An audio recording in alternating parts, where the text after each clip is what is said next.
Buonasera e ben ritrovati. Siamo di nuovo negli studi della Tenda TV per La città che vorrei e proseguire insieme questo viaggio informativo in vista dell'appuntamento elettorale. Prima di dare spazio alla prima lista, vi ringraziamo perché in tanti ci avete seguito martedì sera per il confronto fra i 4 candidati sindaco e abbiamo ricevuto anche tanti apprezzamenti e questo non può che non farci piacere. Vi presento subito la prima lista di questa sera, sarà una serata lunga, iniziamo ora e finiremo verso le 23, 3 sono le liste in programma questa sera e la prima ospite nei nostri studi è la lista Forza Vittorio, che è una delle 5 che fa parte della coalizione del candidato sindaco Giovanni Braido. In studio per la lista Forza Vittorio c'è il capolista Michele Toffoli. Buonasera. E la candidata Rossella Florean. Buonasera. 5 le liste, abbiamo detto, a sostegno di Giovanni Braido, quindi per la lista Forza Vittorio ci sono questa sera a disposizione 24 minuti e come sempre da casa vi ricordo che potete interagire con noi e nello specifico domande agli ospiti qui in studio via SMS e WhatsApp al numero come sempre in sovraimpressione che è il 348 21 11 373. Sono quindi le 21:02, iniziamo allora questo appuntamento di approfondimento con Forza Vittorio. Parto da lei, Toffoli. Volevo chiederle innanzitutto perché la civica Forza Vittorio ha deciso di sostenere Giovanni Braido. Bene, chiedo solamente un minuto perché oggi abbiamo portato al Camposanto un grande uomo per conto mio politico, l'avvocato Caldarta, al quale faccio le mie condoglianze e al quale devo anche la mia entrata in politica, se vogliamo. Insomma, sono stato anch'io tra i suoi sostenitori quando scese in campo per fare il sindaco, quindi questo mi sembra doveroso, questo omaggio certo. a un personaggio che ha fatto la storia politica di Vittorio Veneto. Ora veniamo a noi.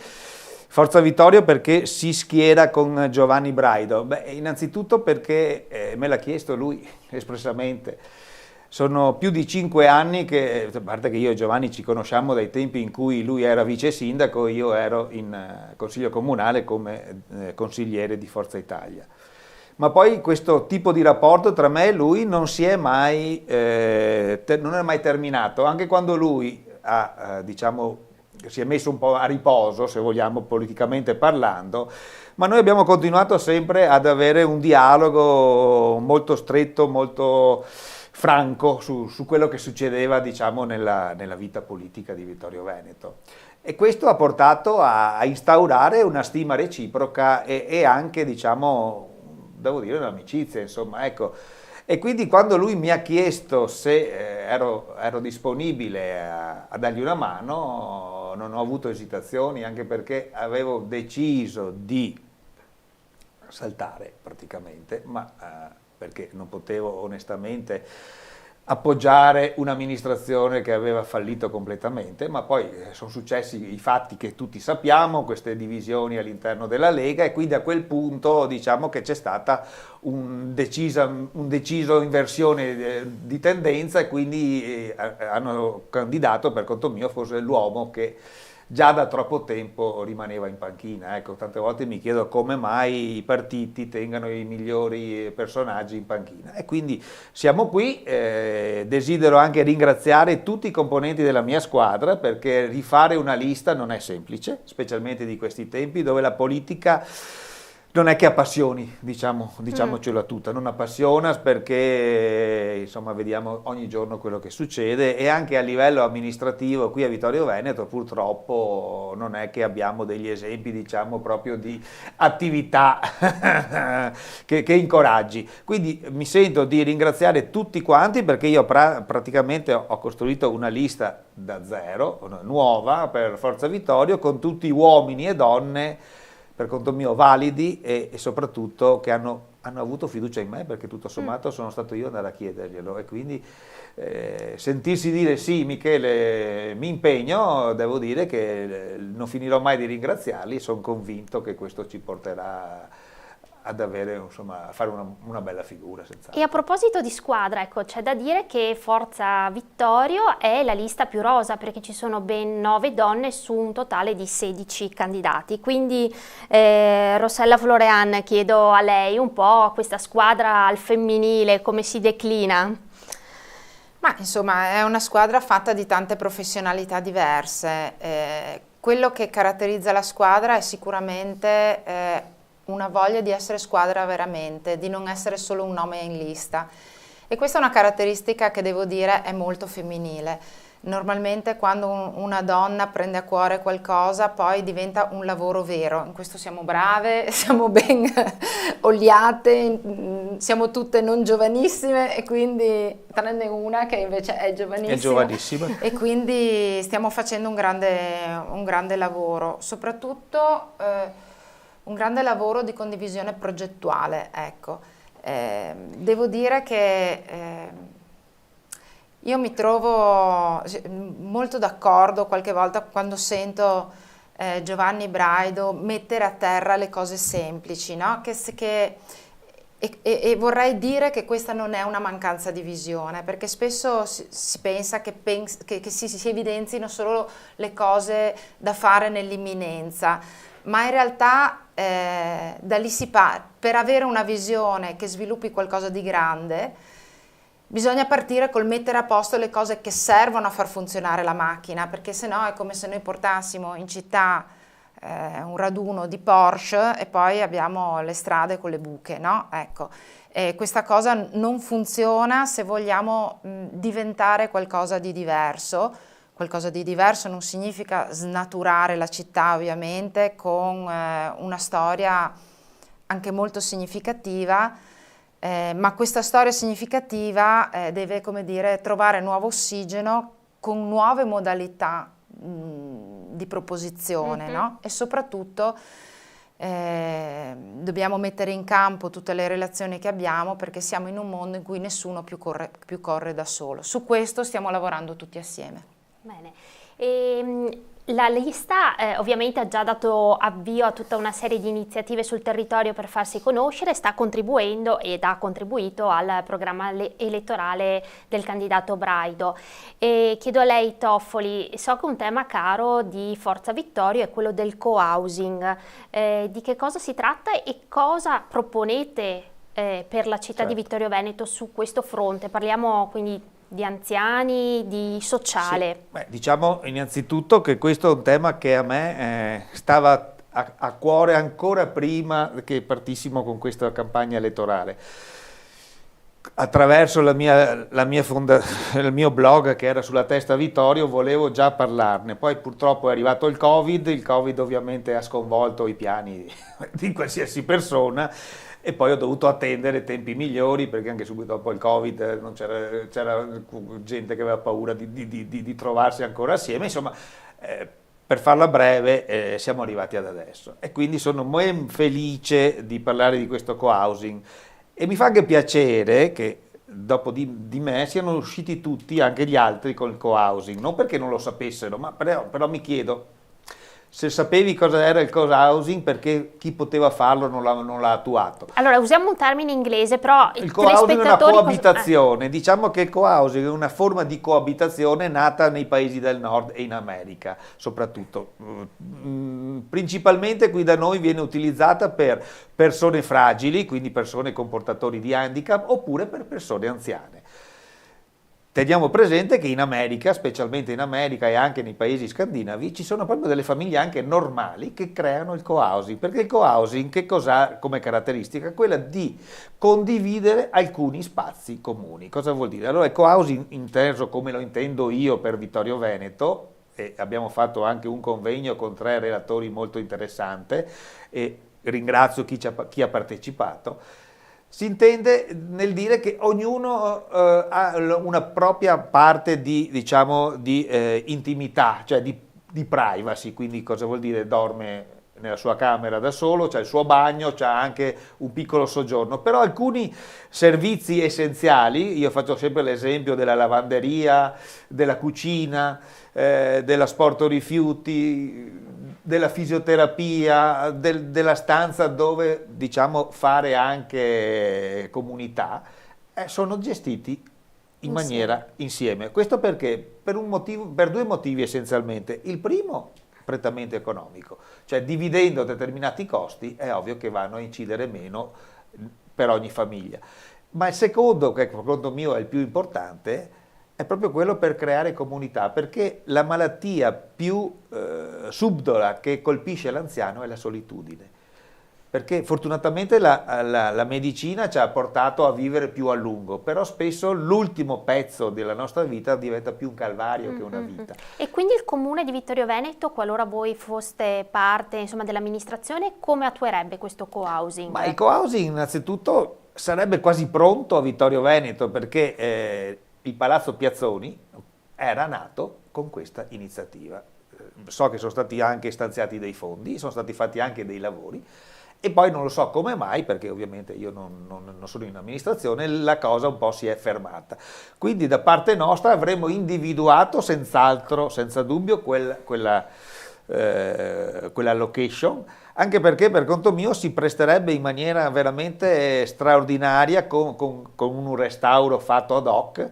E invito eventualmente la gente ad andare a Treviso a vedere l'ISRAC, dove c'è già un primo esempio di co-housing, dove devo dire che francamente ci andrei ad abitare subito, perché ci sono degli spazi, c'è del verde, sono in centro città, perché non dimentichiamo anche questo, perché poi a una certa età uno ha anche difficoltà nel potersi muovere, e quindi anche il centro Piazzoni ha le stesse caratteristiche, è all'interno della città, tra l'altro all'interno di Serravalle, fornita di tutti i servizi, e quindi io vedrei bene, lo vedremo bene lì, insomma. Ecco. Guardi, arriva da casa un primo input che vi fanno i complimenti, finalmente si parla un po' di sociale. Grazie. E un altro tema caro a Forza Vittorio è la cultura, e so che a tal proposito ci sarà il 25 maggio, quindi a brevissimo, un incontro che avete organizzato dal titolo Guardare oltre, per quale cultura, per quale città. Floreanna, di che cosa si tratta e come vedete voi la cultura a Vittorio Veneto? Allora, il convegno è anche una parola grande, perché è proprio un incontro per le persone che hanno voglia di venire ad ascoltare, quindi sarà una giornata di ispirazione con una serie di relatori che hanno poi realizzato dei progetti importanti che hanno inciso molto nelle città in cui sono stati realizzati, il che significa non solo che sono stati dei bei progetti di cui si è parlato molto, ma che quei progetti hanno creato un nuovo centro cittadino o un nuovo senso di quel territorio, quindi creando dei cambiamenti anche molto significativi. La scelta di questo convegno è stata fatta perché io ho pensato, tutti mi chiedono, io vengo un po' da quel mondo e quindi mi chiedono come vedresti, cosa faresti di diverso, in una città che comunque di cose ne ha fatte tante, cioè non è una città sonnacchiosa da quel punto di vista, però sembra quasi che pur l'insieme di tutte queste cose non dia i risultati sperati, sia dal punto di vista strettamente culturale che dal punto di vista delle ricadute di quegli eventi sulla città, no?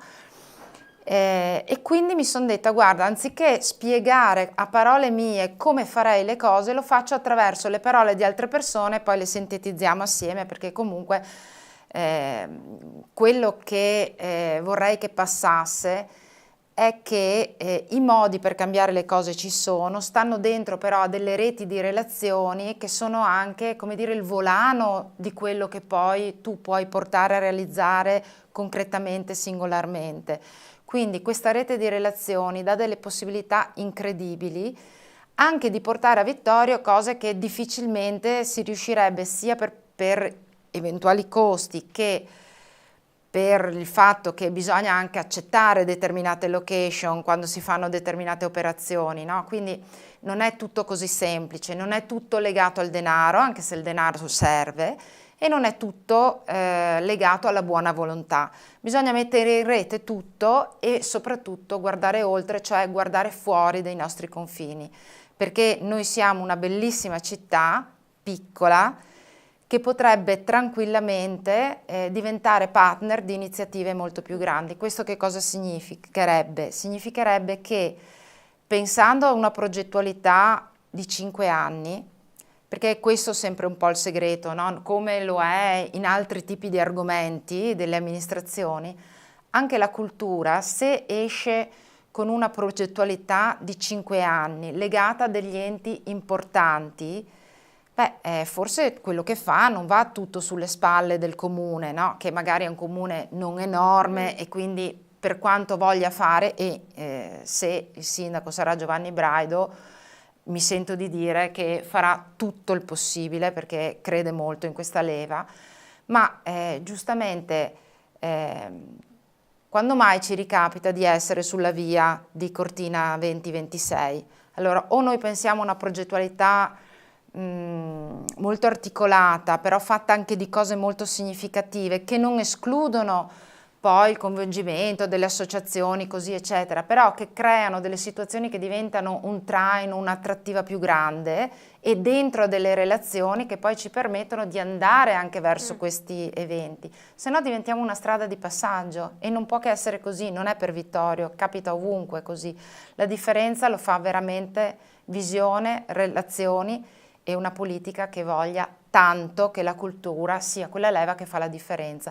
Diventa la leva anche per il turismo, perché non dobbiamo dimenticarci che sì, le colline del Prosecco, così eccetera, però siamo dentro ma anche un po' fuori da tutto quell'argomento lì, no? Allora dobbiamo chiederci perché e come entrarci anche, no? Non dobbiamo solo aspettarci di essere dentro delle cose, dobbiamo anche essere una parte che determina una propria identità. E su questo io penso di poter lavorare davvero molto e molto bene, perché insomma sono 25 anni che vivo all'interno di queste relazioni in tanti luoghi, in tanti musei italiani e così via. Approfitto allora, visto che lei è la specialista del gruppo di cultura, ci sono arrivate 2 domande da casa. La prima è: cosa salvate di quanto fatto negli ultimi anni e cose gettate dalla torre? Allora guardi, le darò una mezza risposta perché chi mi conosce lo sa, non è proprio nel mio stile gettare dalla torre nessuno. Io penso che in ruoli come l'assessorato alla cultura, chi dirige questa nave, come posso dire, dà se stesso, in questo come in altri assessorati, da se stesso cosa vuol dire? Esprime la sua storia, no? Quindi il suo modo di stare dentro questa cosa con le sue competenze. E quindi dalla rupe io non getto proprio nessuno. Io penso che, fatto salvo che siamo in un territorio, il Veneto in generale, che è fortemente associativo e che quindi questa cosa sia comunque un valore per i territori, bisogna un po' differenziare dove concentrare le proprie energie. Io farei tante cose diverse, sì, sicuramente farei tante cose diverse. Salverei in assoluto, ecco, diciamo le cose belle, salverei in assoluto il concerto di violino, il concorso, scusate, di violino, certamente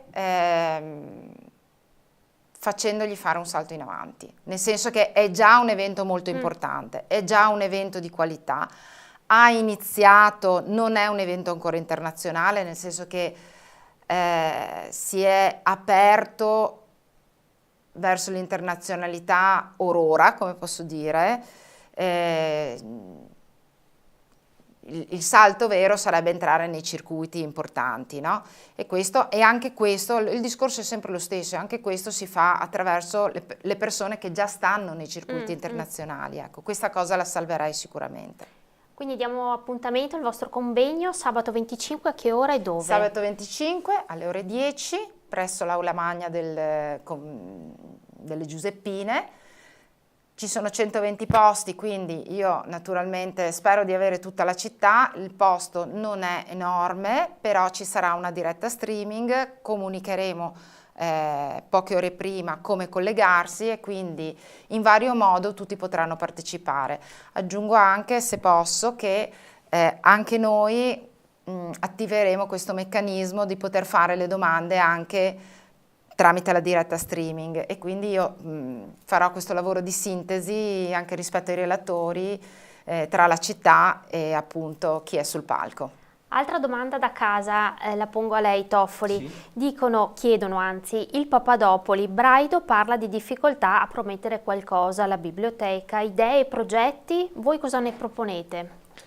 Ma, Lei è anche un cenedese, se non sbaglio. Io sono cenedese doc, esatto, sono nato proprio a Ceneda. Dico una cosa molto semplice, è inutile che continuiamo a promettere cose che poi non riusciamo a fare. Ogni anno, ogni tornata elettorale a Ceneda si promette l'impromettibile. Ogni volta si risolve il problema del traffico, la piazza e la Villa Papadopoli. Ogni volta Ceneda viene utilizzata come serbatoio di voti dal partito che in quel momento grida più forte o promette di più.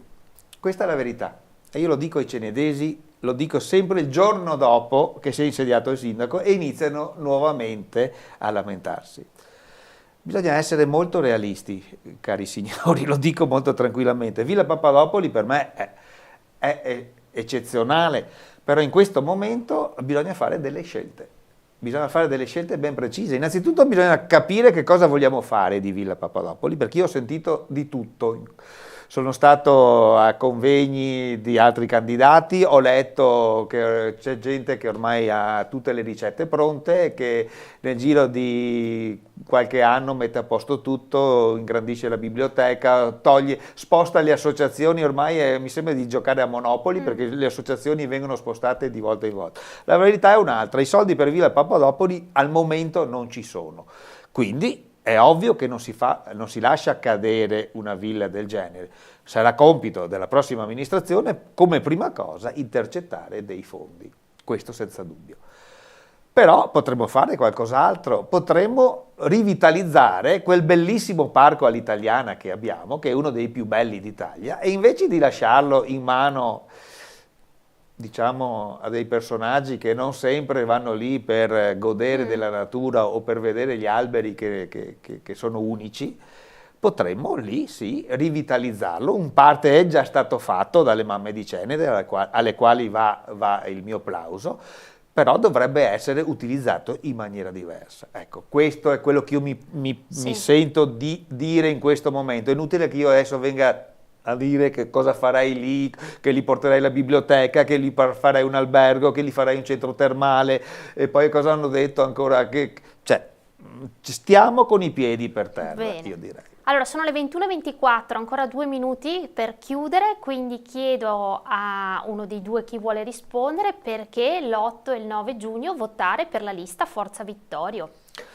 Ma dovete votare per la lista Forza Vittorio, vi chiediamo di votare per la lista Forza Vittorio essenzialmente per questi motivi. Primo, siamo una lista di persone mediamente capaci, non dico che siamo bravi, siamo mediamente capaci, siamo una lista che ha fatto squadra, che ha condiviso, come ha detto Rossella, determinate problematiche della città, ma soprattutto che ama la città di Vittorio Veneto. Andate a vedere i nomi dei componenti e vedrete che non troverete nessuno che potrebbe avere un conflitto di interesse nell'andare in amministrazione, e questo, credetemi, è già importante, perché se andiamo a vedere anche la passata amministrazione potremmo dire alcune cose. Quindi questo per conto mio è una fonte di garanzia. Poi vorrei dire, e qui lasciatemela tirare visto che siamo in chiusura, che forse siamo stata l'unica lista che ha messo in piedi due, chiamiamole conferenze, pseudo-conferenze, due convegni su qualcosa di veramente interessante per conto mio e che possa avere un futuro. Quindi non abbiamo presentato la lista dei sogni, non abbiamo copiato il libro di Ido da Ros, il libro dei sogni, ma abbiamo presentato delle realtà che sono realizzabili e che, se avremo l'onere e l'onore di andare al governo della città, senz'altro faremo. Quindi io chiedo umilmente: votate, innanzitutto andate a votare, perché la mia preoccupazione è che il partito maggiore sia quello dell'astensionismo, quindi andate a votare perché è un diritto dovere andare a votare. Potete esprimere il nome di un maschio e di una femmina, quindi utilizzate anche questa possibilità, inserite il nome perché non è semplice mettere solamente la croce, e dateci fiducia. La democrazia dice che per 5 anni uno governa, se poi non è stato bravo torna a casa. E grazie. Grazie allora a Michele Toffoli e a Rossella Florean, qui stasera in rappresentanza della lista Forza Vittorio, a sostegno ovviamente del candidato sindaco Giovanni Braido, come detto in apertura. Ora dunque una breve pausa e ritorniamo tra pochi minuti con una nuova lista, che è la lista civica Gianluca Posocco sindaco. A tra poco.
Rieccoci in studio, ora spazio alla lista civica Gianluca Posocco sindaco, che è una delle tre che sostiene appunto il candidato sindaco Gianluca Posocco.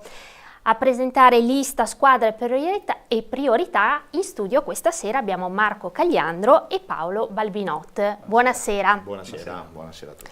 Allora, questa sera avrebbe dovuto esserci Antonella Caldarte che, come sapete, come è stato detto prima anche da Toffoli, è stata colpita da un lutto, è morto il papà, l'avvocato Giacomo Caldarte, e ci stringiamo insomma alla famiglia e ricordiamo l'avvocato Caldarte con affetto. Allora, come prima, anche da casa, ora potete come sempre inviarci le vostre domande, il numero è sempre quello in sovraimpressione.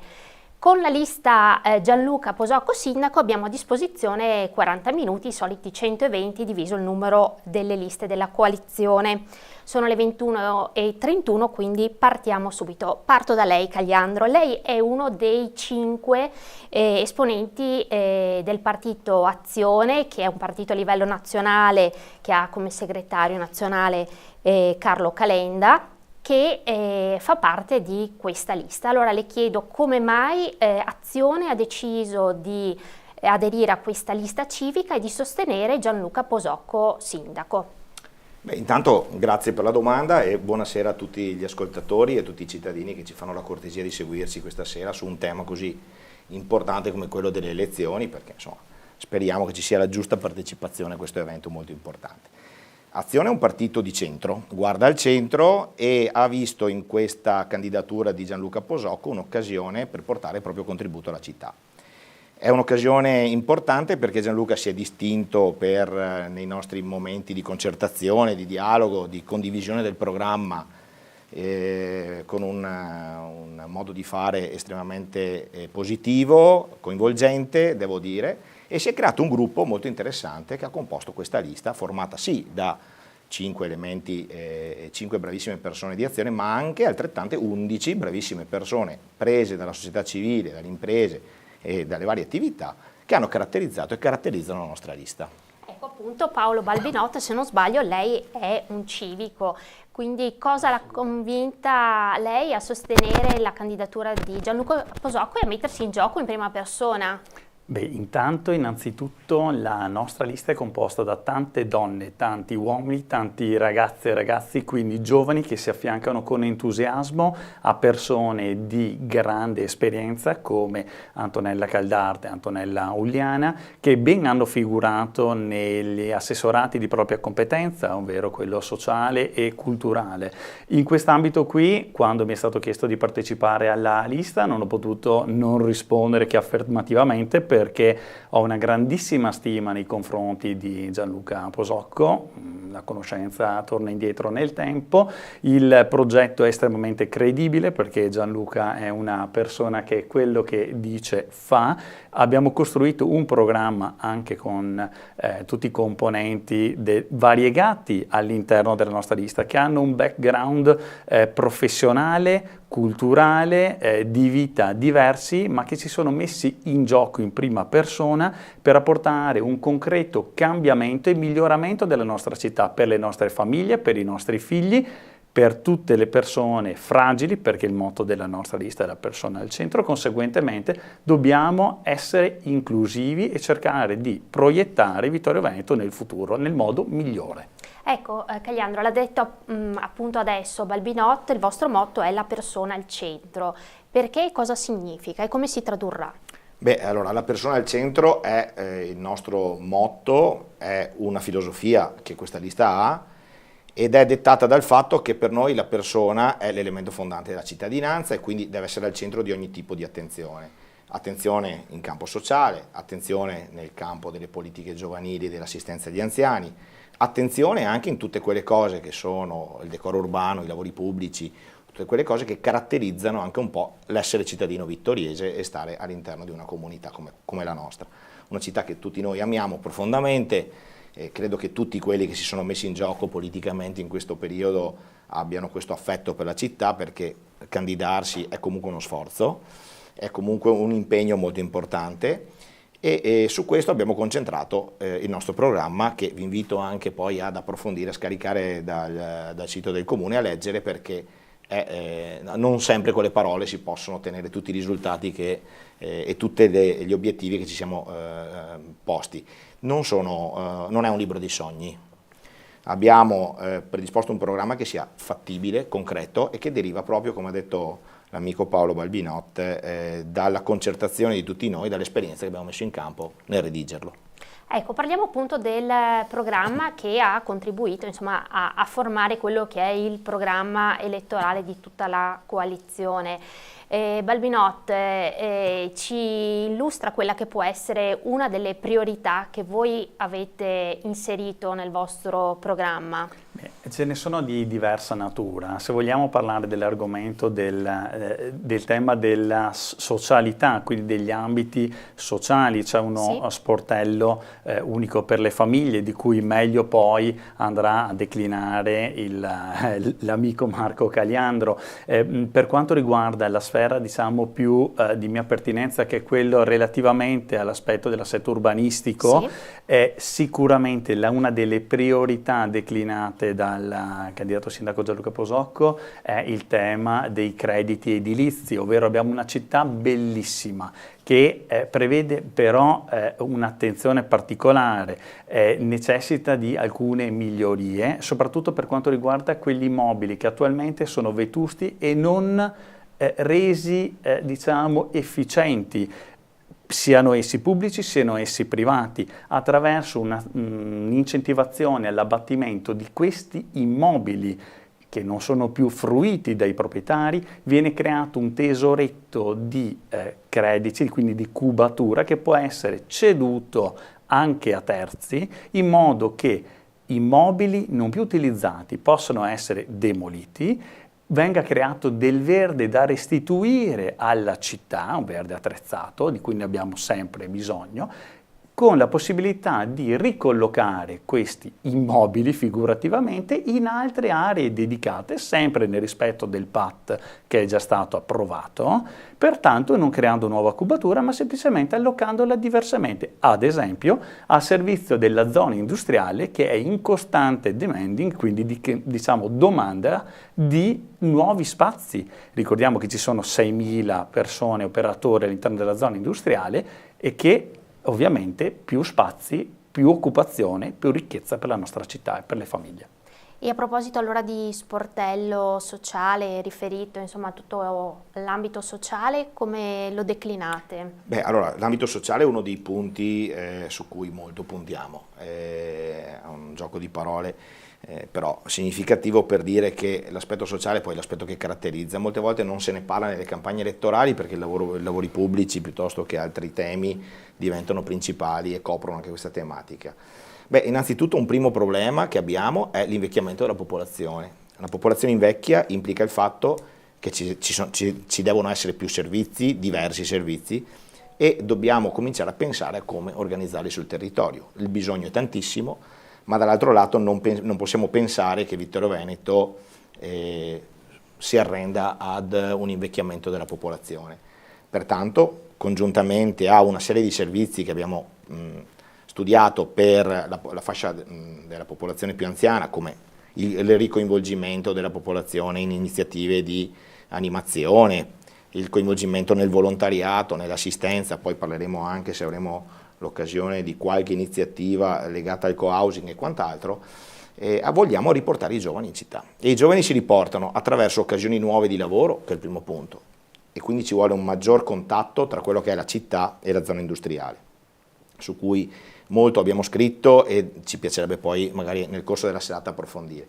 Abbiamo inventato un progetto che, a dire la verità, è un progetto che abbiamo mutuato da un'altra esperienza dove questa cosa si è verificata, cioè il contributo alle famiglie giovani, un contributo che il Comune dà per abbassare, calmierare l'affitto che sappiamo essere a Vittorio Veneto molto alto, e questo ci aiuta a favorire, ecco, l'insediamento di coppie giovani. E poi con lo sportello, attenzione, questa è una misura che è già finanziabile. Abbiamo la fortuna di avere il candidato sindaco che è anche assessore del bilancio, quindi abbiamo fatto una buona scuola di quello che c'è tra le pieghe del bilancio e di come si può impiegare. È una misura già fattibile, insieme anche alla riduzione dell'IMU per le coppie giovani, così come lo sportello famiglia, cioè la possibilità di dire a Vittorio Veneto, se vieni ci sono una serie di servizi, noi ti diamo una serie di indicazioni su come puoi insediarti in città, godere dei servizi che ci sono, ma anche di tutto quello che è il contorno poi cittadino su questo tema. A proposito di crediti edilizi, arriva da casa una domanda flash per lei Paolo, da tale Luca. Dal punto di vista remunerativo, quanto compensa il credito edilizio? Solo oneri di urbanizzazione? Chiede. Entriamo in ambito di technicality, pertanto ci sono dei soggetti ben più qualificati rispetto al sottoscritto. Non è sicuramente questa la sede per approfondire. A tempo debito ci sarà opportunità e occasione anche per individuare quelle che sono le ponderazioni di cosa si va a demolire e cosa viene creato, quindi ritengo che gli uffici tecnici poi potranno riferire tutte le technicality utili anche alla cittadinanza. Ok, altra domanda da casa, dice dal form che i cittadini hanno compilato hanno dato priorità al decoro urbano. La vostra lista assorbe diversi elementi della giunta uscente dove i cittadini hanno lanciato delle invettive per i lavori pubblici. Cosa secondo voi non ha funzionato e quali azioni pratiche ritenete utili per uscire da questo impasse e dare certezza ai cittadini? Chi vuole rispondere? Beh, comincio io magari, Sì. visto che è un aspetto un po' politico. Allora, innanzitutto noi non siamo i difensori d'ufficio di una precedente giunta, però ne cogliamo gli aspetti positivi. Questa giunta in parte, attraverso degli elementi che poi guarda caso sono anche all'interno della nostra lista, hanno ben operato ed è riconosciuto. Non possiamo assolutamente non citare l'assessore Caldart, non possiamo non citare l'assessore Uliana, il sindaco Miatto e lo stesso Gianluca Posocco. Sono elementi con cui non possiamo dire che non hanno fatto niente, che non hanno caratterizzato. Il decoro urbano è importante, il decoro urbano necessita di organizzazione e necessita di qualcuno che questa organizzazione la segua pedissequamente. Ora, se ci sono stati contrasti nella precedente giunta su questo tema, è evidente che il tema è un po' più complesso, non dipende solo dal sindaco, dipende probabilmente anche da chi se ne occupava direttamente. Insomma, ci sono una serie di questioni che devono essere valutate con attenzione e occhio politico e pertanto noi siamo convinti che insomma, stiamo facendo una nuova esperienza. Ci sono 16 nuovi candidati, una coalizione complessa con altre 2 liste ben nutrite di persone di alta qualità e crediamo che con la guida di Gianluca Posocco una giunta e ricordo un consiglio comunale, perché non è la giunta da sola che governa la città, ma siamo in democrazia, c'è il Consiglio Comunale e potrà ben fare per il futuro. Okay. Una cosa che verrà sicuramente implementata nell'ottica di efficientamento nella relazione amministrazione-cittadini affinché vi sia una cristallina trasparenza nelle relazioni tra queste 2 entità importante, anticipiamo che verrà implementata all'interno del sito del comune un'apposita sezione oltre al form che verrà già ancora riproposto per raccogliere input da parte della cittadinanza delle cose che ritengono non procrastinabili o comunque degli input di quello che a loro può stare più a cuore, ovviamente l'amministrazione ne farà tesoro, ma provvederemo ad inserire un cronoprogramma delle opere di manutenzione ordinaria e straordinaria degli investimenti di lungo periodo. Conseguentemente il cittadino avrà il termometro e avrà ovviamente tutti gli input che permetteranno una rapida analisi e verifica, chiamiamola fact checking, di quello che viene indicato relativamente allo stato avanzamento delle opere, quindi anche con quelle prospettiche. Quindi quando il cittadino non sarà tenuto all'oscuro di quelle, ad esempio, zone dove verranno effettuate le famose asfaltature o opere di diversa natura, quindi sempre nell'ottica di avvicinare il cittadino all'amministrazione e viceversa. Cagliandro, tra le vostre proposte c'è anche quella di istituire un assessorato al terzo settore. Perché questa proposta? Beh, allora, uno dei punti su cui abbiamo trovato subito accordo con Gianluca Posocco è proprio questa proposta che deriva tra l'altro dal gruppo di Vittorio Veneto in Azione. Deriva dall'esperienza che abbiamo fatto molti di noi che sono impegnati nel volontariato organizzato e quindi la necessità di trovare un punto di convergenza tra volontariato, organizzazione, associazionismo e pubblica amministrazione, in un'ottica ovviamente non concorrenziale, l'associazione non si mette in concorrenza con la pubblica amministrazione, sono dei cittadini che vanno tutelati perché si impegnano per la comunità e quindi è giusto favorire tutti quei sistemi che consentono un miglior dialogo con l'amministrazione, ad esempio sgravandoli burocraticamente nel momento in cui si occupano di questioni come le manifestazioni pubbliche, quindi lo sportello semplificazioni. Gestire alcuni loro aspetti, aiutarli nella conduzione delle associazioni, sviluppando piani di formazione, perché guardate che dopo il Covid abbiamo perso molti dei dirigenti delle associazioni di volontariato che erano strutturate e ricordo a tutti gli ascoltatori che molta parte dei servizi, chiamiamoli sociali, socialmente rilevanti, vengono svolti da organizzazioni di volontariato cittadino che nella piena applicazione dei principi costituzionali si impegna a favore degli altri. Ecco, su questo punto siamo convinti che questo è un momento di dialogo molto forte.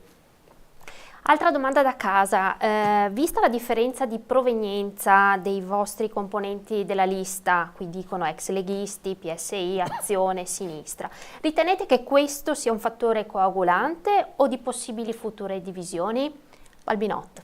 Ma allora, come abbiamo detto in apertura, nonostante diverse persone all'interno della nostra lista non si conoscessero, abbiamo trovato subito una perfetta amalgama, perché di fatto c'è la comunione di intenti di ristabilire un futuro per Vittorio Veneto, quindi al di là delle diverse esperienze che ci hanno portati ad essere le persone che siamo personalmente per attività politica, che magari qualcuno può aver fatto o qualcun altro può non aver fatto. Per questo noi siamo riusciti a trovare un equilibrio perfetto e in tal modo verrà anche amministrata la città, perché Vittorio Veneto non ha bisogno dell'uomo forte al comando.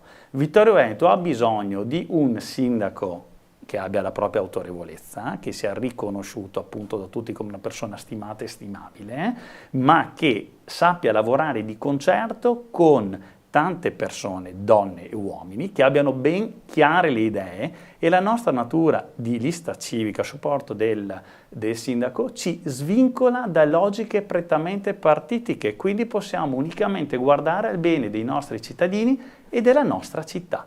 Quindi il nostro passato, che comunque è immune da qualsiasi alone, sicuramente giova, perché mettiamo a fattor comune esperienze diverse.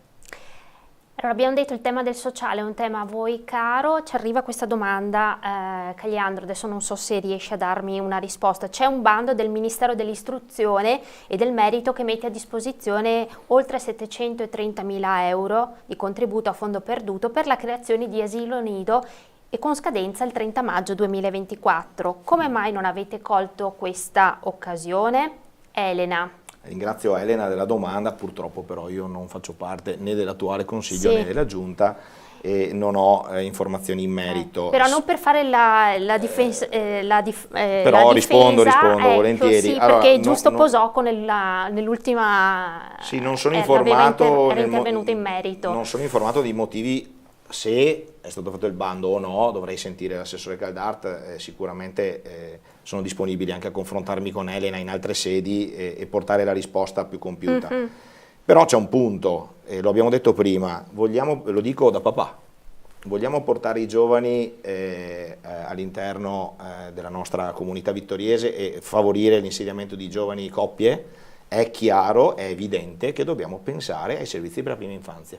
Io stesso ho avuto qualche problema a sistemare mio figlio quando per lavoro, sia mio che di mia moglie, abbiamo dovuto scegliere l'asilo, dove metterlo, collocarlo e quant'altro. I servizi della prima infanzia sono essenziali se si vogliono fare figli e se si vuole far sì che nuove coppie si insedino in città. Ok, no, mi riferivo, scusate, prima al fatto che nell'ultima ospitata che c'era Gianluca Posocco accennava proprio che avevano partecipato a questo bando, probabilmente era questo, visto che la scadenza è del 30 maggio.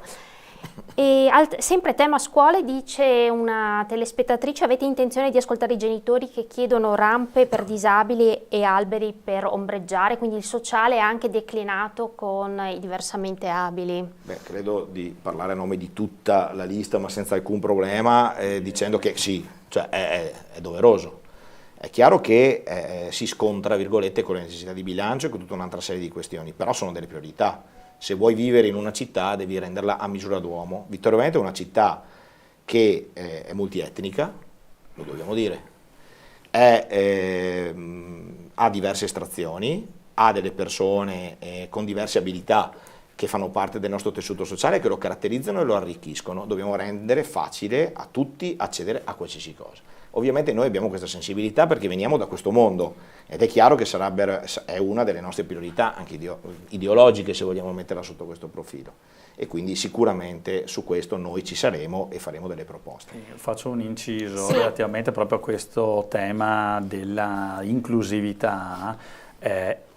Non possiamo non tenere in considerazione che con la prima variazione di bilancio la proiezione, l'obiettivo è quello anche di abbattere quelle che sono le barriere architettoniche che ostacolano la fruibilità della biblioteca alle persone diversamente abili. Quindi quando noi parliamo di un completamento di opere che sono rimaste ferme relativamente al decoro urbano, non possiamo limitarci a pensare al tema delle asfaltature e della segnaletica, dobbiamo considerare che l'abbattimento delle barriere architettoniche si declina anche in sistemazione dei marciapiedi, c'è tutto un programma di questo tenore e più marcatamente relativamente proprio anche alla biblioteca e alla rotonda, in modo che possano essere fruite proprio in tal senso, quindi proprio l'attenzione da parte della nostra lista è massimo.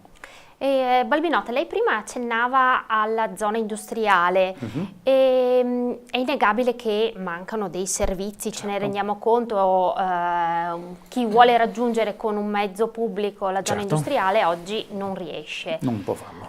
Voi cosa punterete a fare? Cosa si potrà fare? Ma allora, tutto deve gravitare, non può prescindere da una interlocuzione con quelli che sono gli stakeholder, cioè i principali portatori di interessi della zona industriale. È evidente che nel dialogo con imprenditoria che si manifesta con delle eccellenze del territorio, ne abbiamo avuto anche recentemente un'espressione con Tecnosistemi che ha fatto un nuovo plant con anche una particolare attenzione a quelle che sono la sostenibilità ambientale e l'ecosostenibilità, dobbiamo pensare di focalizzare la nostra attenzione a un centro servizi, quindi anche un tema di magari asilo nido che agevoli i fruitori della zona industriale, e non possiamo prescindere dal rimodulare il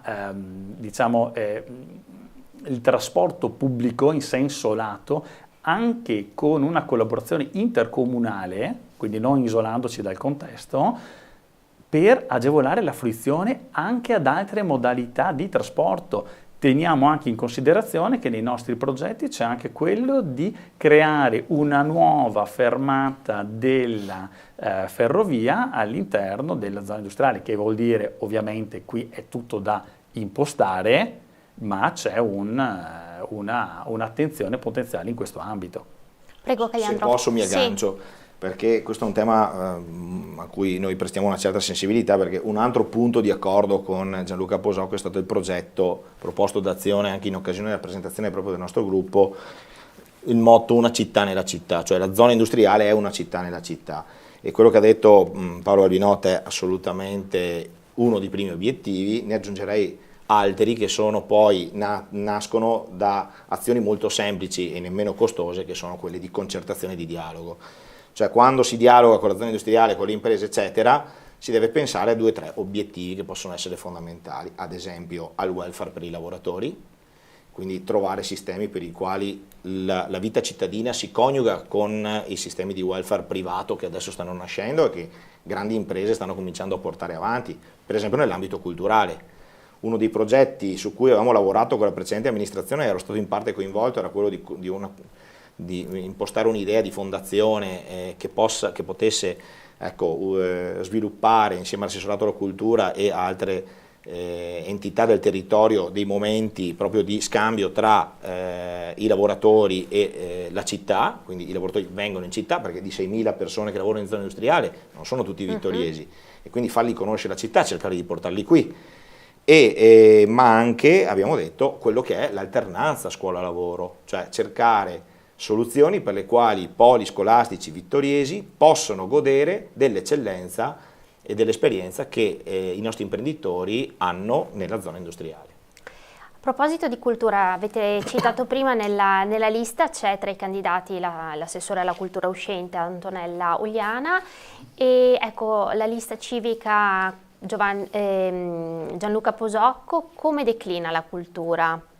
Allora, intanto l'obiettivo è quello di sviluppare le nostre punte di diamante. Ricordiamo che è stato acquistato un teatro e quindi bisogna cercare di far incrementare, quindi rendere sempre più attrattivo il cartello del teatro da ponte. Questo deve partire e anche sviluppare in ottica internazionale una figura importantissima che spesso è meno nota in patria rispetto a quelle che è la conoscenza che c'è dello stesso a livello internazionale. L'aspetto culturale deve fare da traino perché porta turismo, porta persone che vengono a fruire dei servizi della nostra città. Ricordiamo che solo nel 2023 ci sono stati oltre 180 eventi all'interno della nostra città. Viterbo Veneto deve riacquisire un ruolo di eminenza, di spicco all'interno anche del contesto UNESCO, dove oggi purtroppo si posiziona solo ai margini. All'interno del tema cultura possiamo annoverare anche le manifestazioni musicali, i concerti di violino che sta acquisendo sempre una dimensione più internazionale. In aggiunta abbiamo la corale che in questi giorni sta sviluppandosi, quindi è una città effervescente, è una città che deve fare sistema e conseguentemente avremo la possibilità anche di ravvivare tutti i nostri centri storici. Cagliandro, una domanda da casa, da Mario, chiede: rispetto alle liste degli altri fate tante promesse, come pensate di riuscire a realizzare tutto quello che dite? Beh, promesse, noi abbiamo un programma che non è un libro dei sogni che penso sia stato citato molte volte durante questo incontro. Credo che Ido da Ros, che forse ci ascolta, si starà arricchendo di diritti. Starà facendo una nuova edizione. Ne ha fatti già due. Sì, la terza. Era giornale. No, noi non abbiamo sogni, noi sogniamo, come è stato detto anche dal candidato sindaco in occasione del confronto da lei moderato. E noi sogniamo in grande perché crediamo in una vittoria del futuro che abbia di nuovo un suo ruolo e abbia anche un suo nuovo sviluppo secondo determinati. Quello noi non promettiamo, noi abbiamo sintetizzato nel programma ciò che siamo sicuri di poter fare e ciò che vorremmo fare con l'incontro, con lo scambio, con tutte quelle con gli incontri, con tutte quelle associazioni, con tutto quel tessuto sociale vittoriese molto ricco che può portare idee. Non siamo una lista che combatte contro un nemico, abbiamo degli avversari politici, ma noi crediamo che si governa la città anche ascoltando gli altri e quindi per questo è una nostra prerogativa. Non abbiamo di sicuro la supponenza di dire decidiamo tutto noi. Io sono lì e decido io, no, non si può fare, primo perché democraticamente non sarebbe tanto per la quale, ma soprattutto perché gli strumenti democratici è il confronto in Consiglio Comunale e deve essere fatto secondo canoni di dialogo, di discussione e di anche forte, perché la politica è fatta anche di questo, però con l'ascolto e lo scambio democratico di tutti. A proposito di confronto avversari, ha tenuto banco nelle settimane scorse e chiedo sempre lei, ovviamente Cagliandro, quel post su Facebook, gli irresponsabili con le immagini della candidata sindaca Bagliana, candidato sindaco Braido e il consigliere Scottà che abbiamo avuto qui in studio e che hanno commentato. Lei a riguardo di quel post cosa si sente di dire? Ma mi sento di dire che è una semplice iniziativa di comunicazione politica forte, ma al momento necessitava di quell'azione politica perché ha ottenuto esattamente il risultato che ci aspettavamo. Il 17 di aprile tutto il Consiglio Comunale, tranne ovviamente quella parte di giunta che era ancora coesa, ha bocciato tutti i provvedimenti posti all'attenzione del Consiglio. Esce il nostro volantino, magicamente il successivo Consiglio Comunale approva tutti gli stessi provvedimenti di prima, tranne purtroppo quelli che riguardano i finanziamenti alle associazioni che organizzano eventi a Vittorio Veneto. E qui purtroppo la nostra, virgolette, conquista non è stata appieno. Però è stato bello, abbiamo visto che grazie al nostro volantino c'è stata una gara ad essere più responsabili e dare forze presenti in consiglio. Purtroppo Azione non è presente in consiglio, non ha potuto dire la sua in quella sede, abbiamo subito così i commenti, ma insomma non è un problema. L'importante è che il provvedimento sia passato, il DUP sia passato, perché anche astenersi è un significato politico, lei lo sa benissimo. Spiace, lo posso dire, per i volontari delle organizzazioni che organizzano appunto questi importanti eventi, lo abbiamo visto successivamente sulla stampa, il Comitato Sant'Augusta piuttosto che altri, che hanno pagato il prezzo di una contrapposizione politica, a mio giudizio, un po' fine a se stessa, un po' colpi di coda della fine legislatura. E qualcuno ha definito questi contributi mancette elettorali e personalmente da volontario mi sono sentito offeso per gli altri volontari, miei colleghi che si occupano di temi come la cultura o come l'organizzazione di eventi, perché non credo che il cittadino medio vittoriese voti una giunta o l'altra, un partito o l'altro, a seconda se viene erogato il contributo a fine mandato per la secolare fiera di Sant'Augusta che fanno da 600 anni, e quindi non credo che questo sposti i voti. Certo, si poteva dare un segnale diverso, più responsabilità anche su questo.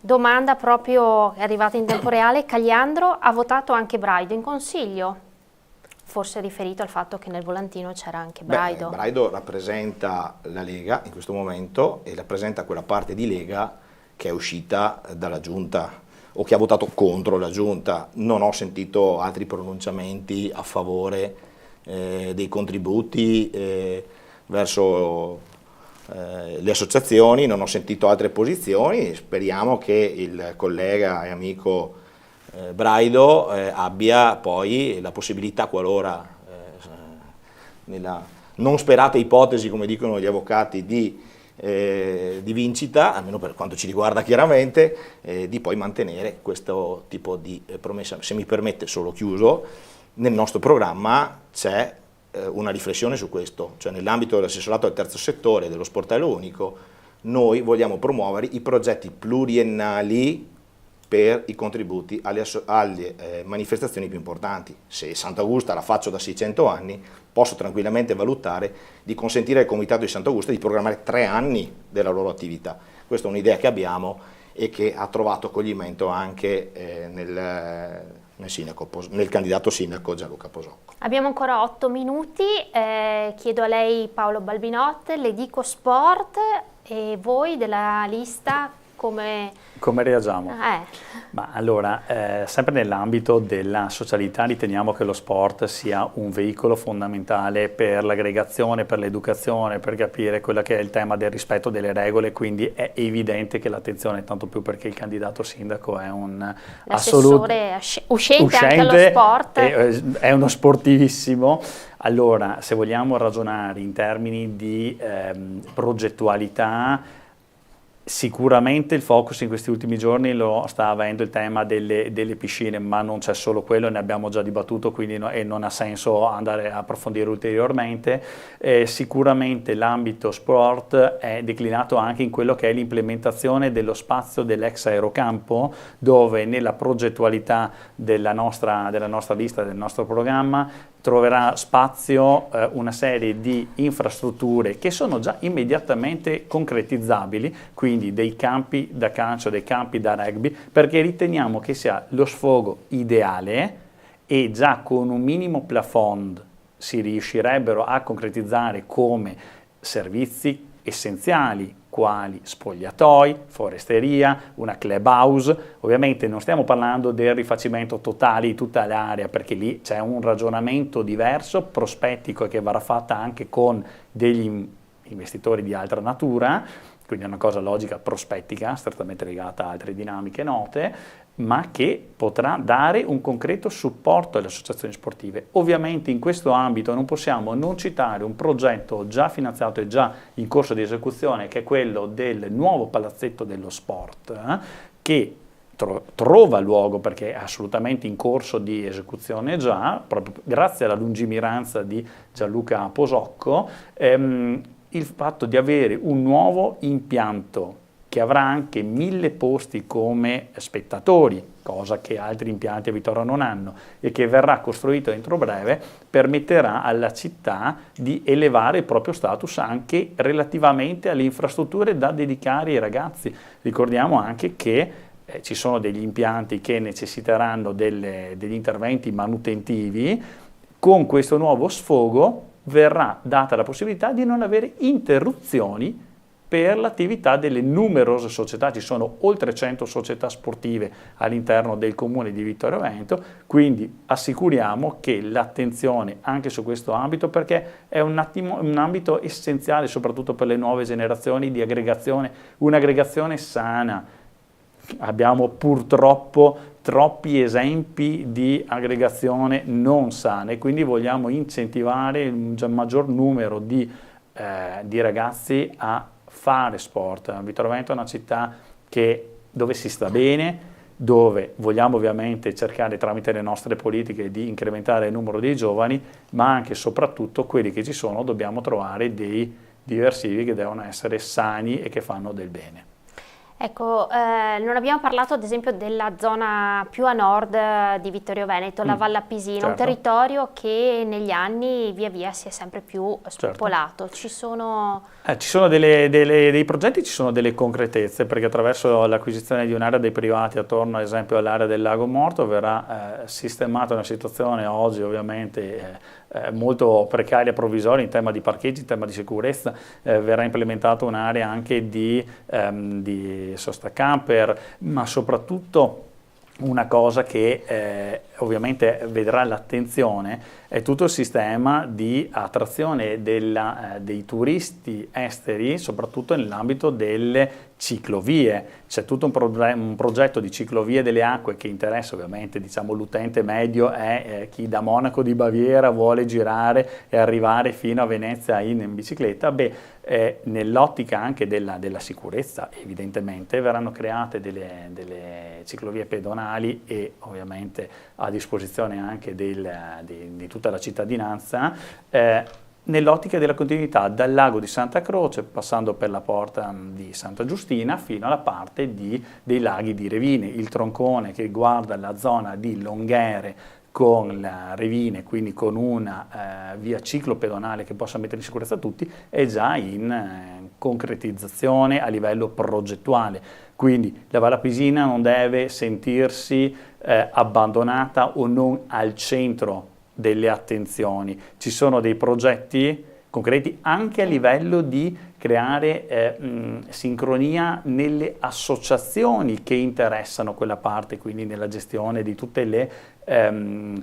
gli asset naturali che sono a disposizione in quell'area. Quindi sicuramente c'è un'attenzione particolare. Ok, Caliandro, sì, dica, volo. Dire anche che in questa lista abbiamo 3 Vallappisini di origine, che sono la Valentina Marin, che è una nostra ottima candidata, lo stesso Paolo Valbinot da Fadalto, quindi da Fadalto, e io che sono di San Floriano, quindi domanda non è stata più azzeccata. Non è stata più azzeccata assolutamente, meglio di così non si poteva. Perché si parla spesso, non so, di Ceneda, di Serravalle, certo, della zona industriale, ma quella... Noi come nostro item noi non ci dimentichiamo di a proposito quindi di Fadalto, dico flash perché mancano pochissimi minuti, quindi immagino ci sarà un impegno vostro a portare avanti il sostegno politico per la realizzazione delle gallerie Paramassi, come sollecitato proprio da alcuni fadaltini al futuro sindaco. Sì, non solo, nel senso che la nostra volontà, lo ha accennato prima Paolo, è quello anche di concertare, ma anche di ascoltare chi c'è all'interno della Val Appisina, aumentando la nostra presenza sul territorio. Noi stessi ci siamo un po' impegnati ad esserci in valle e a sentire i pareri dei nostri concittadini, anche perché noi abbiamo vissuta, io ho fatto le scuole a Nove, comunque Paolo ha i suoi parenti lì, insomma abbiamo vissuto parte della nostra vita, molte delle nostre amicizie sono ancora lì, frequentiamo il Lago Morto, andiamo a mangiare il panino col pastin, il Beppi, Quindi per noi è una punta di eccellenza ed è una grande possibilità per Vittorio Veneto, la Valle Appisina, È una in ricchezza. tutte le sue sfumature, anche ovviamente sotto il profilo della sicurezza e della difesa del suolo che deve essere tutelata. Chiudiamo, vi chiedo allora, non so chi dei due vorrà rispondere, perché l'8 e il 9 giugno votare per la lista Gianluca Posocco sindaco. Beh, flash, Facciamo un flash. Beh, se voglio. Sicuramente l'abbiamo detto in apertura, siamo una lista che ha dei progetti concreti, quindi non cito ulteriormente il libro dei sogni, ma quello che noi stiamo declinando sono argomenti sui quali abbiamo contezza, abbiamo capacità nel poter scaricare a terra. Quindi quando noi proponiamo qualcosa oggi non è un volo pindarico, sappiamo che possiamo esporci su determinate cose perché sappiamo che ne avremo concretezza, come ad esempio quello che abbiamo già pubblicato relativamente alla diversa modulazione dei parcheggi in modo da evitare di avere parcheggi a pagamento in ottica di aiuto ai commercianti. Cagliandro, perché il voto a voi? Ma tre aggettivi, se vogliamo metterla così. È una lista che ha competenza, che ha voglia di fare le cose con concretezza e soprattutto con moderazione. Quindi siamo convinti che con il dialogo, la discussione e con le capacità che i nostri candidati possono mettere a disposizione riusciremo a fare un qualcosa di positivo per la nostra città. Grazie a Marco Cagliandro e a Paolo Balbinot, qui stasera in rappresentanza della lista civica Gianluca Posocco sindaco. Ora nuovamente una breve pausa e ritorniamo con la terza ed ultima lista, Rete Civica per Vittorio Veneto. A tra pochissimo. Grazie alla Tenda TV per lo spazio. Grazie.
Rieccoci, sempre in diretta, sono le 22:15, spazio ora alla terza lista di questa sera, che è la lista Rete Civica per Vittorio Veneto, che sostiene la candidata sindaca Luisa Camatta. Vi presento gli ospiti. Allora, in studio, bentornata la candidata sindaca. Grazie. E poi a fianco a lei Carlo Casagrande, uno dei 16 candidati della lista. Grazie a voi, buona serata. Come sempre da casa, ancora una volta, possibilità di commentare, di inviarci le vostre domande sempre al numero 348 2111 373, sms o WhatsApp. Con Rete Civica abbiamo 40 minuti a disposizione, ma la Civica tornerà altre 2 volte, così da avere anche lei il suo monte ore, che sono 220 minuti. Parto da Casagrande. Ecco, perché una rete civica per Vittorio Veneto?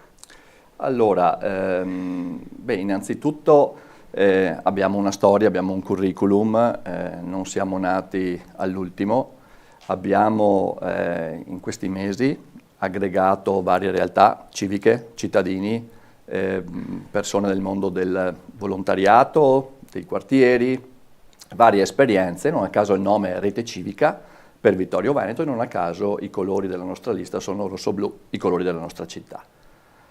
Perché? Un movimento spontaneo innanzitutto, nel senso che ci siamo riuniti fin dall'anno scorso, abbiamo analizzato il quadro politico in città, ma soprattutto abbiamo fatto una valutazione sulle precedenti amministrazioni che la città ha avuto.